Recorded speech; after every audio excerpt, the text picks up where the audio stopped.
Like I remember T.I. asked us this. He was like, "What made y'all keep going?" You know what I'm saying? Nobody from your city ever done it. You're not doing no type of popular music. You're doing like the underground music. Like, what made y'all keep going? And I didn't even have an answer for that.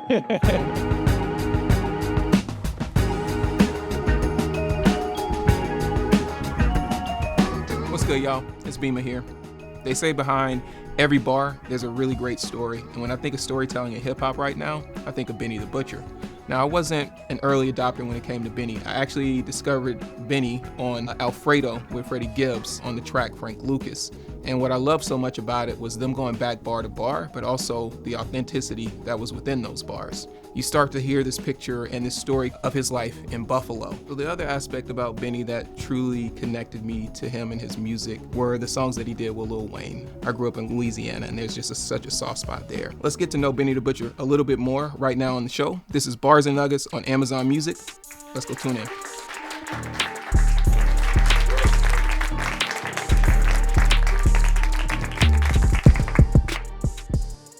Family, what's going on? What's up, brother? How you? I'm doing all right. Y'all make some noise for Benny. Butcher in the building. Mm-hmm. You know, man. So everybody can't go, man. It's got to be feeling good right now.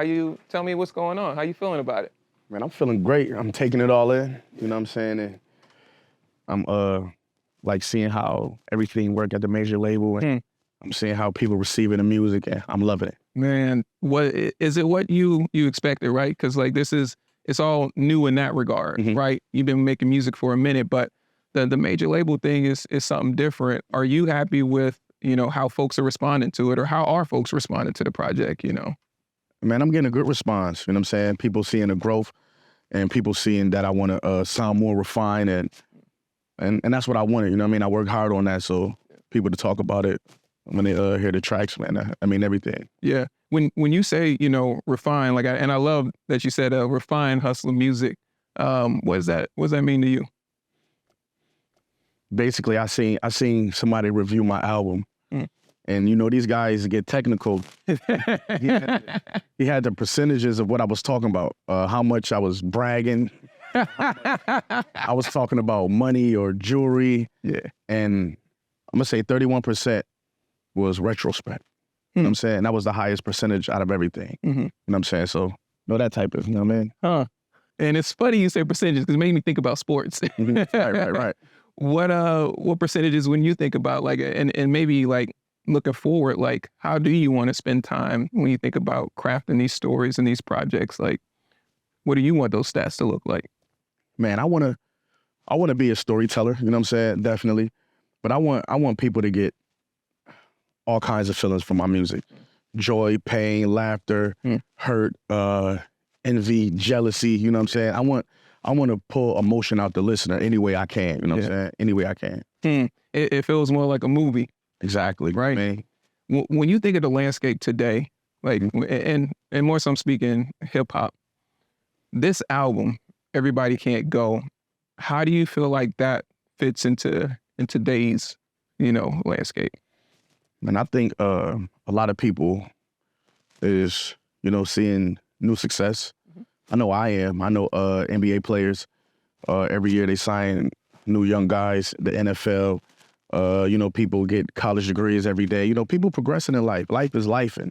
And what comes, new levels, new devils. You know what I'm saying? New things you got to look out for.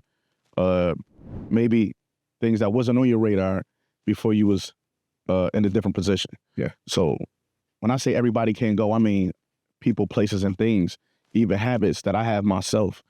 For me to grind and go to a different level and reap the benefits of all this hard work. It's certain things that I'm gonna have to change about myself. There's certain people that I'm gonna have to, keep from around me. Yeah. And that's what that's about. And I feel like a lot of people go through that.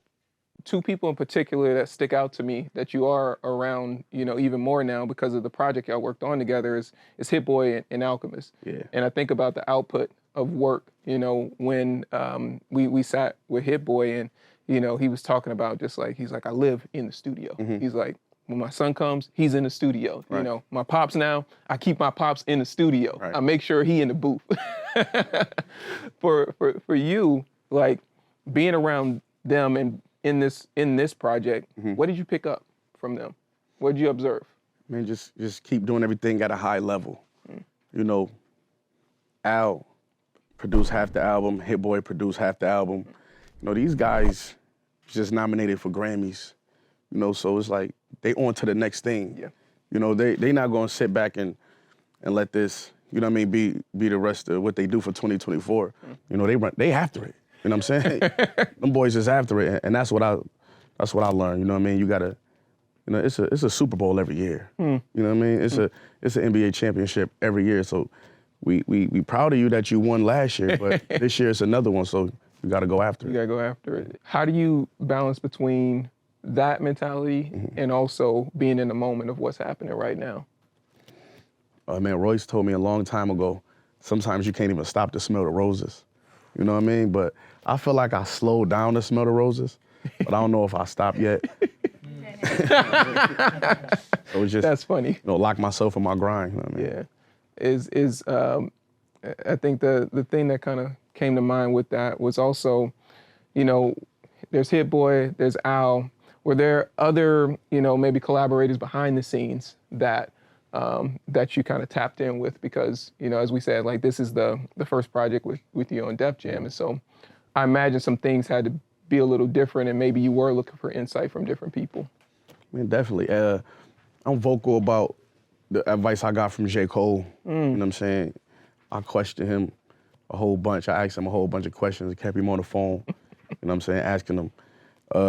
But I'm going to take it back to a person who wasn't here. I lost this person in 2020, DJ Shay. You know what I'm saying? He a person who groomed me to become, like, receptible to this process. Because, you know, being in the studio and being locked in and watching people have a spot, like, to do this, you got to sit back and watch people and wait for your turn. You know, everybody not suited for that. You know, everybody think that this is an instant game. So by the time it's their turn, they probably done messed their relationship up with whoever was giving them that opportunity. Right. So I had to be patient, man, and I learned that from DJ Shay.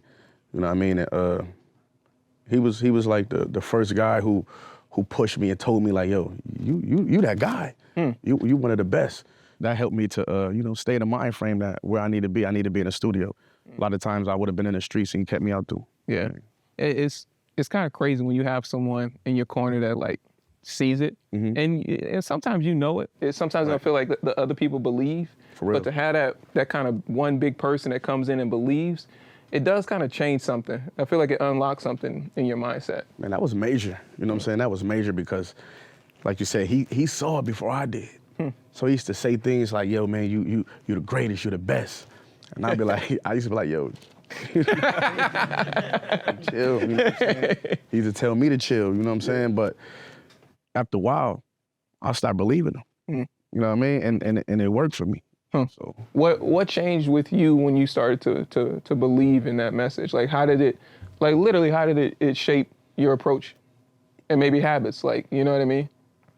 it changed my songwriting because a lot of rappers are confident, but we could hear who believe it or not. You know what I'm saying? A lot of these dudes sound like that because they feel like that's how they supposed to sound. Yeah.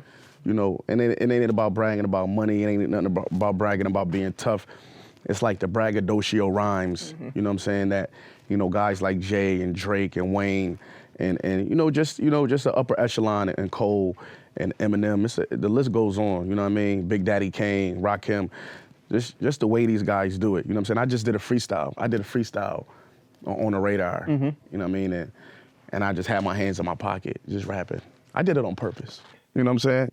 Just to show like I'm chilling, I'm having fun. Yeah. I'm about to spit some of the best shit you heard all year, but with my hands in my pocket, just chilling, you know? Chilling. When did you feel like you got to that point? You know what I mean? Like, you're on the journey, like any creative's on the journey. And you know, when you're in your pocket, it just feels different. You don't feel like you gotta do the extra stuff. That's just how it is for you.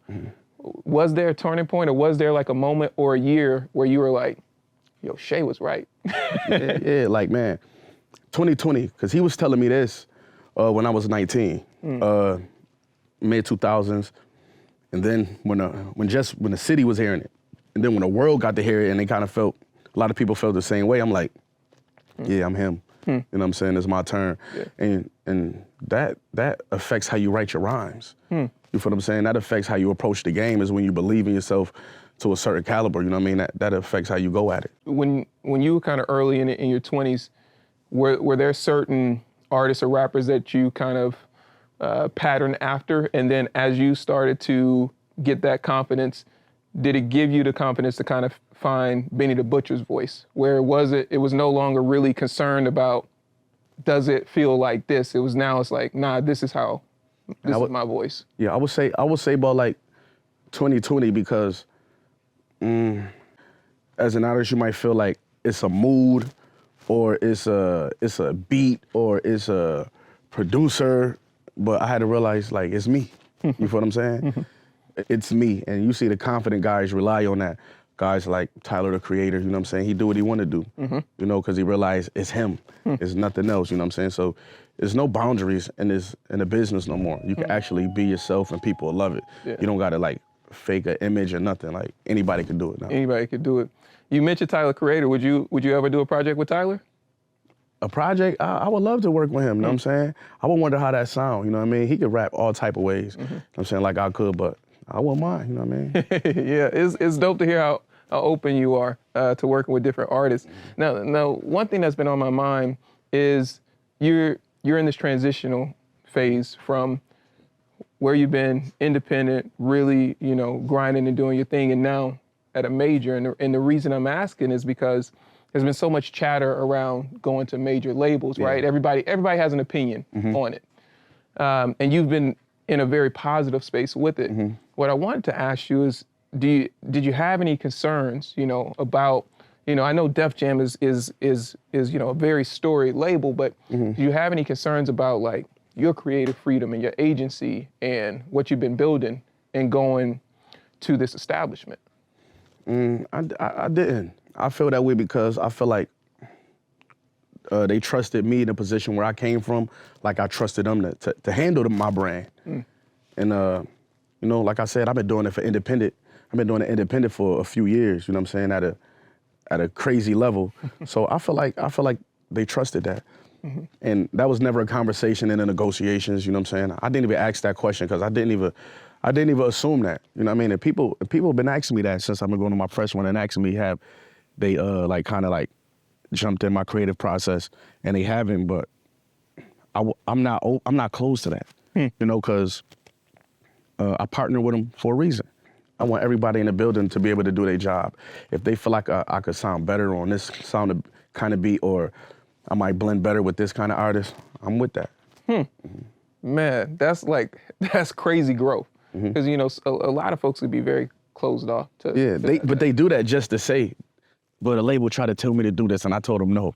Like, what's the point if we working together? You feel what I'm saying? It's like, you gotta let people do their job. You know, there's definitely boundaries, you know what I'm saying? You don't want nobody to change your sound. I could see if they wanted to change the sound, then it's like, what did y'all get me here for? But I'm pretty sure labels see artists and they like, you know what?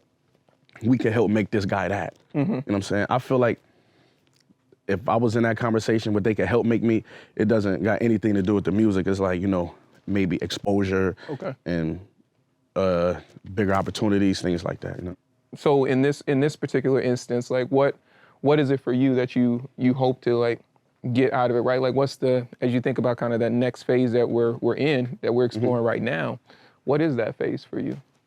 See, like Griselda is like part of the holy grail with the underground music, you know what I'm saying? What we done.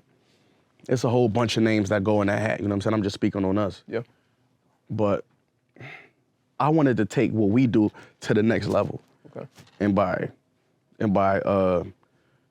coming on platforms like this, crafting my music the way I craft it, still staying true to the form that helped get me here.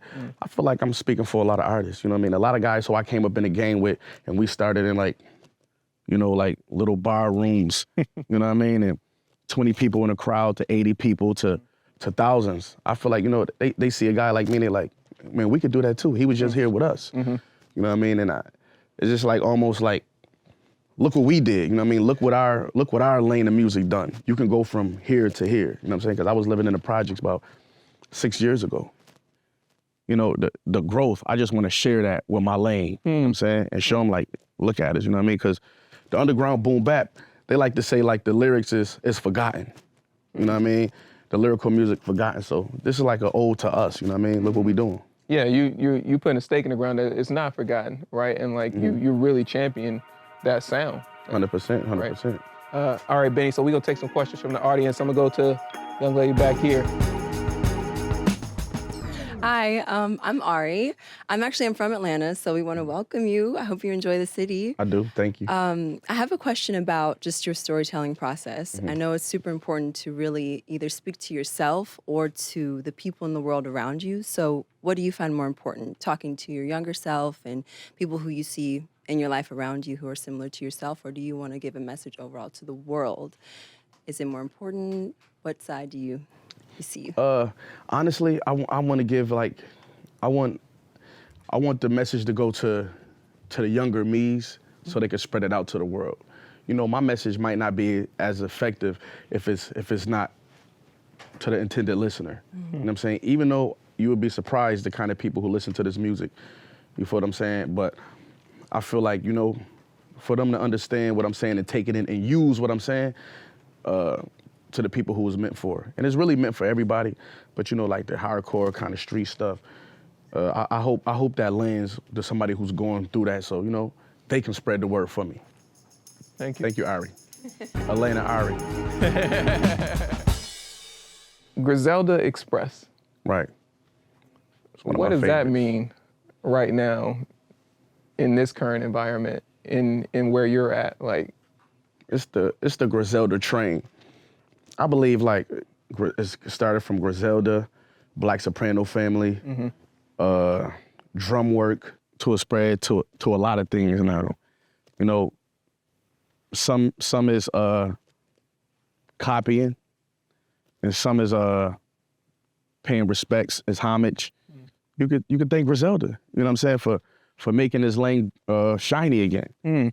You know, we the ones who brought back vinyls. You know what I mean?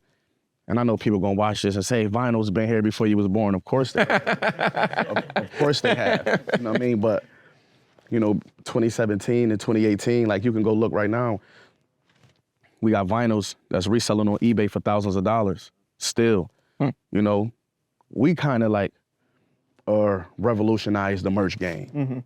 You know what I mean? And it's like, that's what we brought. So I feel like, you know, a lot of people start doing that. You know what I mean? Yeah. You know, the Griselda Train is what we gave. The Griselda Express. Everybody rode this train. You know what I mean? I feel like everybody got a little off the Griselda Train. You know what I'm saying? That's what I feel. That's an amazing stake to feel, right? To feel like, yo, we got something that a lot of people are inspired by. For real. And is it flattering? You know? Yeah. And when I say copying, a lot of these guys try to get you to sharpen their sword. They want to feature from you, or they want to hang around you, come to your shows, or do whatever. They want you to sharpen your sword so they can stab you in the back with it. You know what I mean? Have you felt like you experienced that? Yeah, 100%. Yeah. You know, 100%. Guys hang around and want features, and when they don't get their features, it might be a crazy comment on Twitter, you know what I mean? Or it might be a slick line in one of his songs. I'm like, man, you was just hanging at the studio with me, trying to get on, you know what I'm saying? But I realized that a lot of times people don't have beef with you personally. They have beef with your success or beef with the favor that you're in. So that's it. How do you deal with the indirect slights? Would you like, you know? I throw them back. I throw them back. You know what I mean? Just as indirectly. Just as indirectly. And then, you know, when they want to make it public, we can make it public too. I throw them back. Are you past like the space of like the direct? Because it seems like you're in a space where, again, when you talk about refinement, it seems like it takes a lot to get you to there. But I guess I'm curious, it's like, would Benny still go there? I still be on bullshit. You know, this is hip hop. Yeah. And it's okay to spar. Yeah. It's okay to spar. I really don't like where it usually go. You know what I mean? It go to something else. That's why I kind of stay away from it. You know what I mean? Because I don't want to turn into a gladiator sport just so fans could watch. And they wonder why, you know, you know, I probably said something. I'm like, yo, I probably put on Twitter like, yo, these rappers can't see me. And then a fan would be like, yo, say their names. And I'm like, you know, I get it, but I don't want to start a blood sport just so y'all could be on Twitter just laughing. Yeah. You know, I might say somebody's name and they might be offended. Somebody might say my name and I might be offended. You know, so it's like, you know, subliminals is good. You know, that's part of the sport too. It's part you know what I mean? Till somebody make it interesting. You know what I mean? I feel you on that. But I like the approach though. I gotta ask you about a line in the project. It's been circulating, but I do have a question around it. But you said, "No, I'm gonna win like election if Trump run again," and you know it did spark a lot of conversation. But I guess the thing that came to mind for me that I wanted to ask you is 6 years ago, you're in the projects. Now life is different. You're in Atlanta now. Have your views changed, and maybe politically, and like your priorities, have those things changed? And is that kind of where that was coming from? 100% my views changed, but when I said that line, you know, everybody act like they hate Trump. You know what I'm saying? And people been calling me a Trump supporter. I don't know what that is. You feel what I'm saying? I never voted for him. I never, you know what I'm saying, nothing. I feel like since everybody hate Trump, but this man is gonna win again. Like, we're all of these people who hate him. He won the election. Every time he's out and about, the camera in his face, people rallying for him. So that was like you're just being slick. You know what I'm saying? It's like, it's gonna happen again. Like, if they let this man run, he's gonna win again. It's like, You're being very matter of fact. yeah, it's like, you know what I mean? It's like, since everybody hate him, like, the same people that claim they hate him, I think is the ones voting for him. Wow. I think so, man. Yeah. Because if you round everybody up with the Trump hate, if they vote for somebody else, he don't got a chance. Yeah. That's how I see it, you know what I'm saying? So. You endorsing anybody? No, I am not. No, I'm not endorsing nobody. No, I am not. Moving past that, in one of your interviews, you said money put a magnifying glass on you. And I can imagine that changes a lot of things. Can you pinpoint that period in life where you felt like people started viewing you differently and started recognizing that, oh, Benny's got something different going on? Man, you know, coming around the neighborhood, having things that people wasn't used to seeing me with. Like what, like cars and stuff, or like jewelry, cars, or walking the red carpet at the Grammys, and then 2 days later, like I'm in the hood, people like, yo, what is like, when you just I'm saying I'm standing behind Eminem when he doing his freestyle, when the pictures with Hove and just, you know what I mean, at these award shows, and then, you know, people see me in those environments, and then they see me right back home in that environment, you know what I'm saying, or wherever they see me. So it's like, even passing through the airport. If I got on jewelry and everything and I go through the airport, you know, they tell me to take my hat off. But I see other people, they won't say nothing too, so like, they won't say nothing to them. But it's like this lifestyle, like, make you hot. You know what I'm saying, when you coming through. Like, you might walk into a restaurant, and the way we walk in, you know, we laughing, we joking, we having a good time, we enjoying life. And, you know, the waiter or the waitress might take an extra minute to seat us because they like, who they think they is. You know what I'm saying? So they going make sure that, like, we gotta bow down to them. So that's what I'm saying. I like this money is crazy. You know what I'm saying? It's crazy. Is it better now, or was it better in the past? You know, it's always the question, is it better to have the money, or is it better to not have the money? Because there's a lot that comes with it. Of course it's better to have the money. You know what I mean? Of course. But, man, it's different. It's new to me. You know what I mean? And people watch people, and people see people gain success. I want them to know that we learning as we go. You know? We're drawing a blueprint right now, and you know, we learning this. So everybody is not perfect, and when you see people make mistakes, that's just what happened. I feel like a lot of people feel like there's no sympathy for successful people, because a lot of times people think money will solve their problems, their immediate problems. They like, if you could pay your rent, if you could feed your family, if you know how your daughter gonna go to school, if you got a reliable car, like, what are you worried about?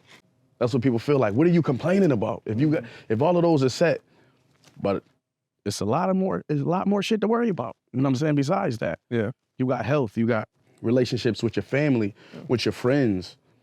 You also got like maintaining whatever you built for yourself. You know what I'm saying? That's even harder than gaining it. You know what I'm saying? You know, it took an artistic mind to gain all of this. It's gonna take a business mind to keep it. You feel what I'm saying? So it's like, you know, a lot of people don't understand that. Wow. Where'd you learn that? Right? Because it's along the way, right? You said, and we're learning in real time. And that was a hell of a bar. Maybe you need to put that on the record. But how you learn that, right? Like in real time. Because I feel like it's hard. Like you're flying the plane, you're building it. At the same time, you're flying it. But you're also the artist. But you're also leading what you're building. Exactly. How you do it? Man, this is what the game throw at you. And, you know, I'm 39. I started this when I was a long time ago. And, you know, all of this is beautiful, but I didn't necessarily sign up for this. You know, I signed up to go to the studio and kick my rhymes. I wanted to be somebody's favorite rapper one day. That's all I wanted. I'm like, one day I want to be somebody's favorite rapper. I didn't know it came with this. I didn't know it came, you know what I'm saying, learning financial stability. I didn't know it came with jealousy, envy. I didn't know it came with you know what I'm saying? It's like this. You got to be careful what you ask for, because if you want to be an NBA player, you just want to be an NBA player. But then you look up, it's 4 seconds left and you guard KD. This is what you signed up for. It's what you signed up for. It's what it is. For real.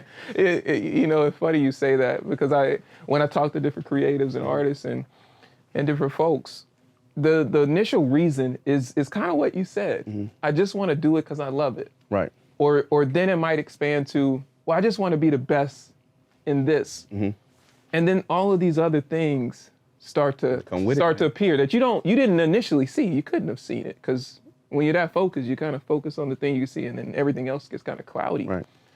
My question for you is, as these things started to come along, right? These are hurdles, man. You running, and these hurdles starting to pop up, and they're not little ones. They starting to like get taller and taller. They get taller and taller.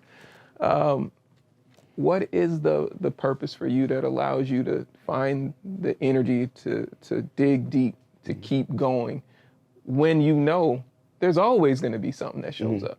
There's always going to be something. Man, it's the longevity for me. The problems never going to go away. Your problem solving just going to get better, and that's what you got to work on, because the bullshit never going to disappear. You just got to learn how you deal with it. And man, guys like the end game for me is like, you know, guys like Ice-T. So you see Ice-T, man? You know what I'm saying? What you mean? He's still acting. Oh yeah, Beautiful wife. yeah. He's a legend. Like, that's the end game for me, is longevity and a legacy. Because I promise, man, money only matters to people who don't have money. You feel what I'm saying? So it's like, what's next after that? When it's a room full of millionaires, it ain't about who got what. It's about who controls the room with their personality, who stands out. You know what I'm saying? That's how you get to break it down after that. So I just want longevity. I want to be able to be here 10, 15 years from now, giving a young artist game, still checking shows out when I see artists who remind me of myself coming up in the game, still supporting them, showing my face, doing anything I can. But looking good too. Because, you know, this the game where, you know, like, if you ain't winning, they don't want to hear you talking. You know what I'm saying? So you gotta look the part. You know what I mean? And it's like I said, it ain't about like money and no shit like that. It's about, you know, being in position. You know, because your friendships and your relationships is more valuable than anything. You know what I'm saying? So as long as you got those intact, you're gonna be straight. Speaking of friendships and relationships, now that you're in Atlanta, what's your connection back to Buffalo? How do you, when you think about, because, you know, there's situations that are happening, you know, right now that are involving you in Buffalo, and like I imagine it's got to make a little bit of that difficult. Yeah, man, I love Buffalo. You know, Buffalo is a city where it's full of ambitious people. It's full of hate. It's full of creative people. It's full of good cooks, a lot of good food in Buffalo. You know what I mean? A bunch of people just looking for a way out. And blue collar city, who's looking to be shown a way out as well. And my connection with them is I'm supporting anything Buffalo got to do. You know what I mean? My daughter still live there. Well, she about to move with me. And my homies still live there. I just had a studio there.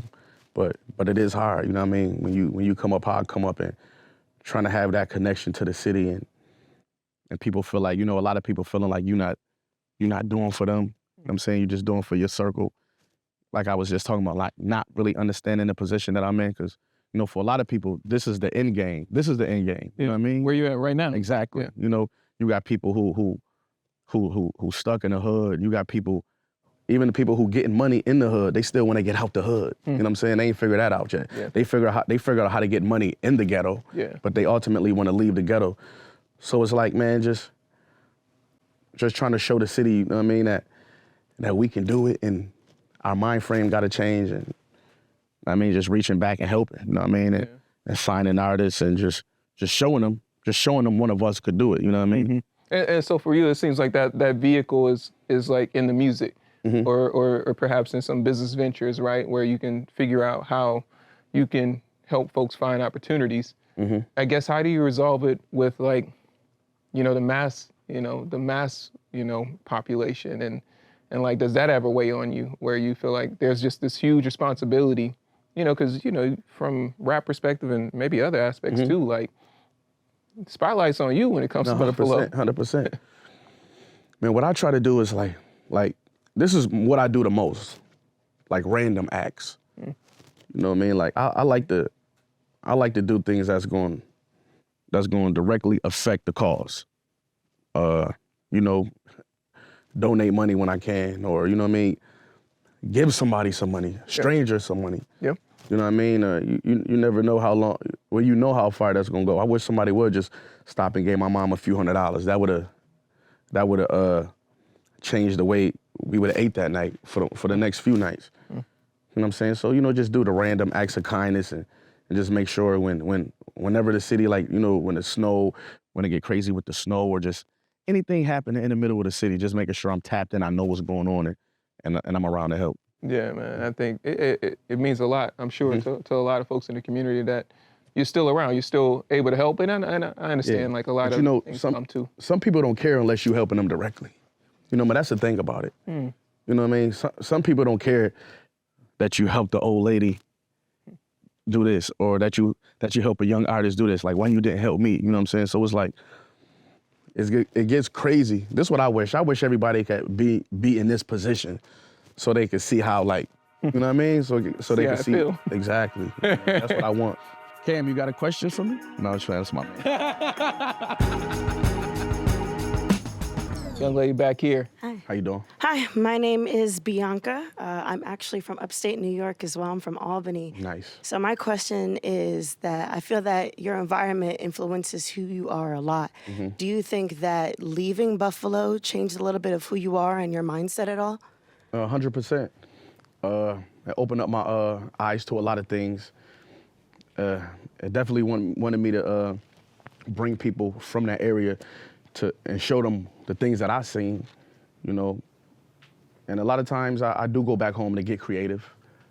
In a creative standpoint, it is good to be home. There's some positives and some negatives, but, you know what I mean? I feel like to be any good to my city, I got to be out of it right now. Thank you for your question. Talk to me about, you know, you didn't want to give away, like, the age thing. We was talking about it, but I believe it's since 8 is you've been rapping. Real young, definitely. Real young. And, you know, because of some decisions, you got mixing some stuff, and it kind of impacted your career. And now at 39, you're with a major. Do you ever feel like you're trying to play catch up? Like you're trying to chase time or trying to get back time? Sometimes I do feel like that. You know what I mean? Sometimes I do. You know what I mean? Who wouldn't wonder sometimes? Because, you know, I had a illustrious local underground hip hop career. I had like 30 mixtapes out, selling out from the stores. People been paying me for features since 2005. You know what I'm saying? I didn't have to, you know what I mean, just in the city. So, you know what I mean, with the local fame. But I realized that, you know, what's for me is gonna always be for me. And God had his timing on it. And it's better, you know what I mean? And maybe if I was got to this point when I was in my 20s, probably be over now, or, you know, you never know what could happen. So I'm smarter, I'm wiser, and you know what I mean? And I feel like I had to work a little bit harder for it, so I cherish it more. Yeah, you have a more of appreciation because you know what it's worth to you. And I'm a grown-ass man now. So sometimes I just go in the house, you know, when it get late. I go to bed early. You know what I mean? Would you describe yourself as competitive when it comes to this rap stuff? Very. Very. Very. Very. See, this is the thing about me, though. I don't have to wear my competitiveness like everybody else do, because, you know, my name is synonymous with rapping good, a guy you can believe what I'm saying on these records. So it's kind of like, you know, I could walk in the room and they like, okay, that's him. You know, I don't care how many records you sold or how good you rap. You gotta acknowledge a guy like me who come from that cloth. So it's like, I don't, you know, my name precedes itself. I don't gotta like walk in the room with my chest out. I just gotta walk in the room. You know what I mean? Yeah. Well, to that point, who do you feel like are some of the artists that you like to be aligned with, you know, outside of your camp? But like when you look at, you know, artists that you feel like are really doing it right now and that you're like, yo, I want to be on projects with these types of cats. Who are some of those artists? Man, definitely guys who I've been naming, like Wayne, Kendrick, who else? Killer Mike. He been going crazy lately. Killer been going crazy. I know, what about 38 Special? Wow. I mean, 38 Special, man, him about to do a project. He's crazy. Yeah. You know, just the guys who gonna keep me sharp. Because it's competitive, but it's also wanting to get better and to grow. What's it like being in that environment and making sure it doesn't become a negative thing, right? It's more like we're collectively trying to make sure we make the best song, or we, you know, making the best feature, or whatever the case may be. How do you approach that? Now, to me, like when a person goes super hard on your song, you know, that's like one of the best compliments they could ever give you, because you know some guys are said to like send back like bullshit verses. You know, like I'm a person who like give you no room for that. You know what I mean? So if you're gonna send somebody back a bullshit verse, you probably feel like, okay, this guy not a threat. You know what I mean? Or this guy, he don't know what he doing. So, like, man, when you step in that room and you got somebody who also in that room who gonna bring the best out you, that's what you want. You know what I mean? Like, that's how I made these projects. Walking in Chalice, Hit Boy Studio, and Santa Monica, Al Studio. These boys got nothing but gold and platinum plaques on the walls. The competition is sitting right there on the wall. You know, the competition is their track record, if nobody in there physically. Yeah. So it's like, I'm standing in Chalice and I'm seeing, you know what I mean, like the Nipsey record, you know what I mean? He telling me, like, this a trick Hit Boy do to get me to rap good. I was gonna ask, I was like, he gotta have something. Record, he like, yeah, this the same mic Nipsey rapped on. Why you hooking up the mic? I'm like, I know what you're trying to say. You know what I'm saying? Right, because you feel like it puts you in a space where you're like, I can't step to this mic no kind of way. Exactly. I can only step to this mic in a certain way. So I believe that your competitive nature should be used to make you better, not to like stir up the bullshit. You know what I'm saying? Just let it make you better. Yeah, you know what I mean, let it continue to like foster like that positivity and that growth. I wanted to ask you about like you've always maintained authenticity in your storytelling, in your projects.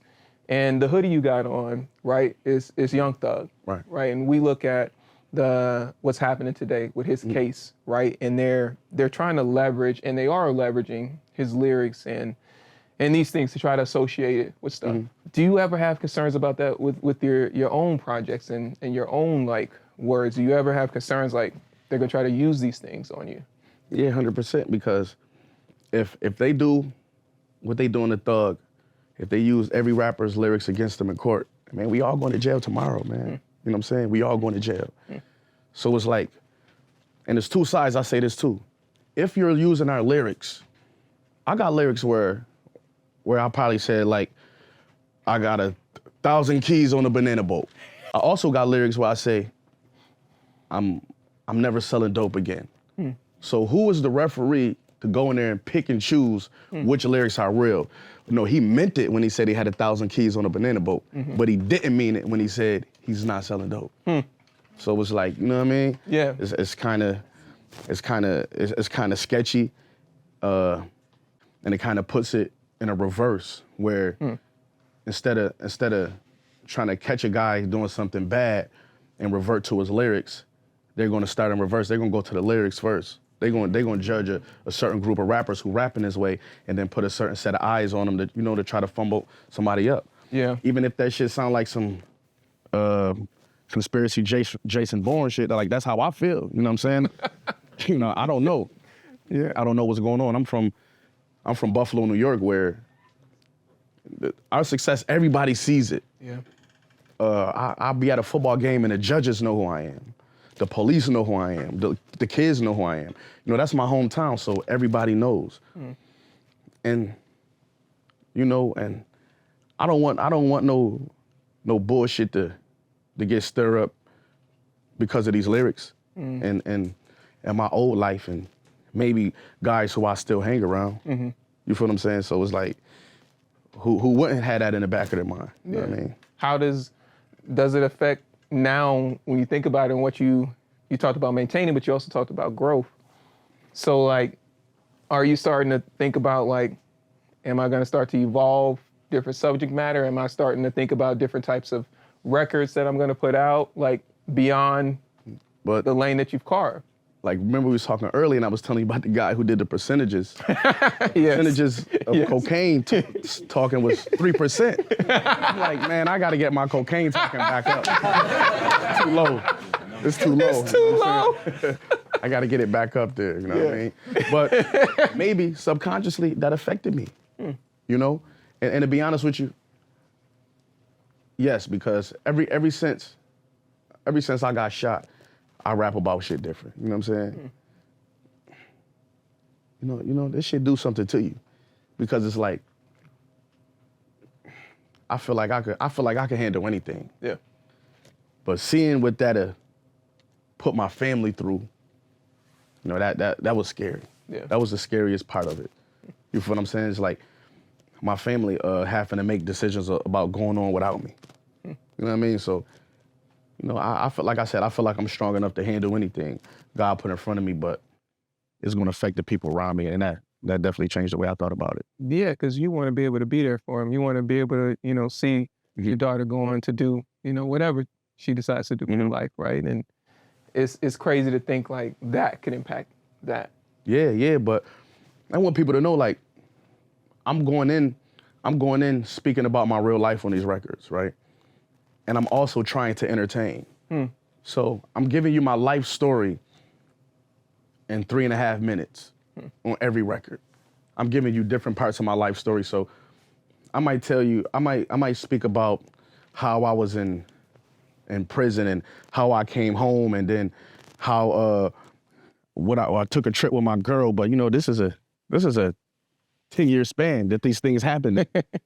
But it's on a 3.5 minute song. Yeah. So it's, you know what I'm saying? So it sounds, you know, just like when they make the movie, like the Tupac movie or the Biggie movie, you know, those guys are in their 40s. You know what I'm saying? But now some of them in their 50s. Yeah.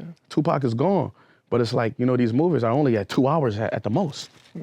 These guys, these their whole life that they got to put in a 2-hour movie. So I want people to remember that about the songs. Like, we're also trying to entertain. Yeah. You know what I mean? Where do you draw the line between the entertaining and what some people might feel is glorifying and reality, and, you know, the relationship with mentoring young artists coming up? How do you help them understand, like, the realities that come with that? You give all sizes of the spectrum. that's where you draw the line between giving game and glorifying. If you speaking about how many guns you shot, tell people how you got shot, because I'm pretty sure if you shot that many guns, you know what I mean, if you live by it, you die by it. So I'm pretty sure you could tell us how it felt when you got shot. And only don't tell us tell us how your mama felt. You know what I'm saying? You got to explain that to people so the listeners don't think it's one side. Yeah. And trust me, man, you would be, I know it's music, but y'all be surprised that, you know, people believe this shit like the Bible. You feel what I'm saying? So they going off what you say. I know, like, I was going off what Nas and Jay-Z said and Mobb Deep said. I was going off of that. Yeah. If they said, man, you know, real niggas only wear a certain pair of shoes, like I was wearing them shoes. He's I'm wearing them. You know what I'm saying? So it's like, knowing that piece of information and being a rapper myself, it's like you got to give people both sides and let them choose. Like, I never make the game sound forever. That's rule number one. The game is not forever. I let people know the game is meant to use to get in a different position. It's a vehicle. Yeah. Remember them old movies back in the day? Whenever somebody was doing something in the streets, the guy always wanted to make 50,000 and get out the game. He always wanted to make 20,000 then get out the game. And then get out. You know, it's not like that no more. But that's the thing. You gotta do what you do and then get out. Some cats literally don't know how to get out, don't want to get out. Like somehow, you know, it's a small-minded thing. It gets fixated on that, but it's bigger. Would you say like Jay-Z and Nas and like seeing where they are now, has that been like an eye opener and now spending time with some of these artists and moguls and business guys? Like, what has that done for, as you described, maybe like what next milestones look like? Man, that let me know. Like I was saying, I love showing my city. That let me know it's possible. When I get around these guys, and these guys are not robots. These guys are not just like rich snobs, you know what I'm saying? These regular people. And, you know, you can ask them like, yo, how do it feel to be in your position? They'd tell you, they wouldn't say like, well, you know, it feels great. They'd tell you like, yo, I can't believe it.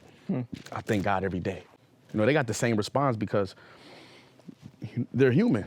Yeah. So, man, definitely seeing people like Raekwon, he's definitely, you know what I mean, somebody who I look up to. Seeing somebody who caught early success in the early 90s, but still here in good fashion and in good health, that's nothing but inspiration. Yeah.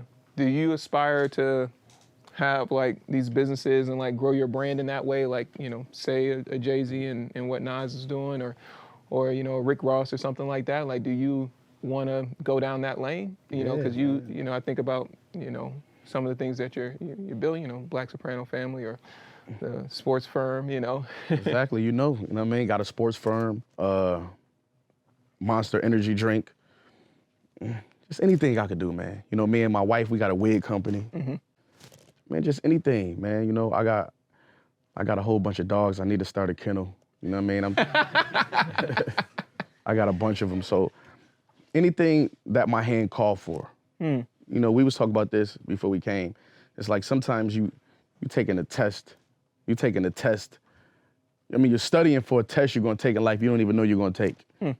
I don't know where, you know, this is gonna bring me. You know what I'm saying? Like, you know, we might turn the cameras off and you might say you like tacos, I like them too. We might open a taco stand. You know what I'm saying? You never know where it's gonna take you, and my mind is definitely open for new business ventures, definitely. Yeah. What's success look like to you? Like, how do you, you know, at this stage, how do you determine success? Is it streams, right? Like with the new project, like is it the amount of streams or physical units? Is it awards? Is it what peers say? Is it what fans say, right? I mean, you got people talking from all sorts of angles of the internet about what you do. What is success? Success to me is progress. You know, long as we moving in the forward position, I mean, long as we're not stagnant, moving backward, we're good. You know what I mean? Yeah. We can't pay attention to the chatter, even if it's positive. We can't get locked in the hearing from yes men either. You know what I mean? We can't get locked in, stuck, and just because of what a hater say. So long as there's progress, you know what I mean? That's what I'm going with. That's what success looks like to me. What advice would you have for young Benny, 20-year-old Benny in Buffalo? If I could talk to the old me, I tell him, watch these hoes. Nah, nah, that's a line on the song.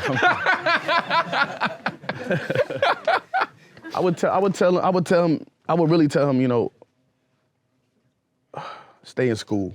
I would tell him to stay in school because I feel like I could have been just as successful if I would have stayed in school. But high school, not college. Because you had some other thoughts on college. Yeah, definitely. But I would have wanted to go to college. Yeah? You know what I'm saying? That's why I be talking about it, because I got beef with college. I never went. I got beef with college, you know what I'm saying? But I would tell myself to stay in school because I see what this mind like. I would love to see what that mind would have been like. Yeah. You know what I mean? If I got those experiences, if I wasn't dealing with plugs, I was dealing with professors. You know what I'm saying? I want to know how it would have turned out then, you know what I mean? I feel like that might be a movie you need to write. Plugs and professors. No. Do we have one more? Okay, we're gonna go back to my friend from Texas. Oh, yeah. Texas. Yes, sir. Hi, my name is Leo. I'm an actor. Nice. Very nice to meet you, and everything you said really inspired me because I'm in a very similar process with growth and progress. Everybody can't go. Yes. And then what do you think out of maybe your entire life or even recently or the past was the biggest catalyst to your progress and growth that you were speaking of? People who wanted to help me win. You know, my personality helped me just as much as my talent. You know, because when you're a creative, sometimes you might be in a position where you feel like everybody owe you to support your work. But a lot of times we got to prove to people that our work is worth supporting. And I feel like I've done that a lot. And so many people on my side pushed me to win. And it was people who was in my corner. If it lasted for 3 years, by the time they were out my corner, I moved on. Because, you know, this is a long, hard process. You know what I'm saying? People I've been doing this since the early 2000s, since 2001. So maybe about 2004, people like, yo, bro, I'm going to do this. You stay rapping. So it's when you got people who fighting for you, who speaking for you, and who believe in you, man, that's everything. You know what I'm saying? So, you know, you cherish your relationships and, you know what I mean, and do favors for people so they can owe you back. You know what I mean? Thank you very much. I appreciate it. Yes, sir. It's funny you say that because it's like it's gonna be a long journey, and it's not, you know, it's not only not everybody can't go, but it's also like some folks just ain't gonna make it. Yeah. Like your vision is like you're unwavering in it, and at some point you got to be damn in denial. Yeah, you do. In some ways. Like I remember T.I. asked us this. He was like, "What made y'all keep going?" You know what I'm saying? Nobody from your city ever done it. You're not doing no type of popular music. You're doing like the underground music. Like, what made y'all keep going? And I didn't even have an answer for that. You know what I'm saying? I guess the love for it, and it became normal. That's it. I think it's you just genuinely love the process. Like, I think it's a sign that you really love what you do, because it wasn't based on if the outside world was responding. It was just like. Yep. That's another thing, Leo. You're right. Fall in love with the process. Definitely. Because that's everything. You know, chasing a dream is just as fun as catching it. You know what I'm saying? Because you're never going to get that time back. You know, I use analogies, a lot of sports analogies when I talk. It's like, you know, everybody know I'm a Bills fan. We just beat us. You know, it's like this. Losing games like that, it's like the week leading up to the game is almost better than the game. Yeah. You know, you're getting ready, you're getting your Bills gear, you buying tickets, you know, you're talking about the game, you're watching ESPN all week, you're putting your bet in. By second quarter, you're losing, you're like, oh my goodness. Yeah, I'm over this. The week was better than the actual game. So enjoy the process, fall in love with the process, you know what I'm saying? Appreciate your question. Man, well, Benny, thank you so much for chopping it up with us and sharing a little bit more of your story, bro. And man, we loving the new project. Everybody can't go. Can't wait to see what you do next, fam. Man, thank you. This probably was my favorite interview of the press run, brother. Wow. You did good. I appreciate that, bro. Yes, That's sir. love. Yes, Thank you sir. so much.